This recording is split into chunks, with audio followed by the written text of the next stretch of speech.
Hawak ng otoridad ang tinaguriang lider ng Alipon Carnapping Group matapos itong maaresto ng PNP Highway Patrol Group sa isinagawang intel-driven operation sa Calamba City, Laguna.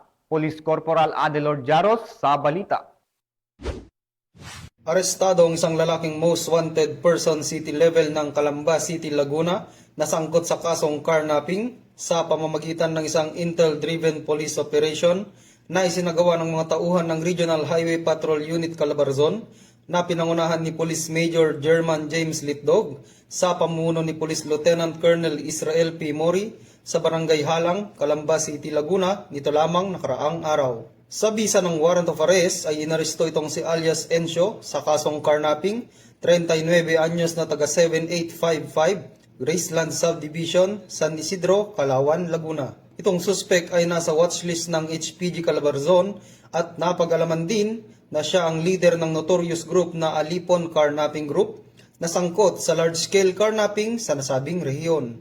Binasahan nga ang suspect ng kanyang karapatan sa salitang kanyang naunawaan at nasa kustudiya siya ngayon, Regional Highway Patrol Unit 4A Office Investigation Section para sa dokumentasyon at tamang disposisyon habang inaantay ang pagharap nito sa korte. Kami ang Guardian of the Highways ang kakampi nyo sa kalsada na patuloy na magbibigay ng serbisyong HPG.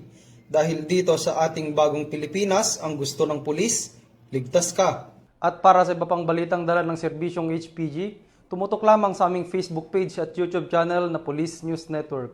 Mula sa tanggapan ng kakampi nyo sa kalsada at sa pamumuno ng aming butihing Direktor, Police Brigadier General Eliazar P. Mata, ako ang inyong PNN Correspondent, Police Corporal Adelord R. Jaros para sa Police News Network. Alagad ng batas, tagataguyod ng balitang pulis.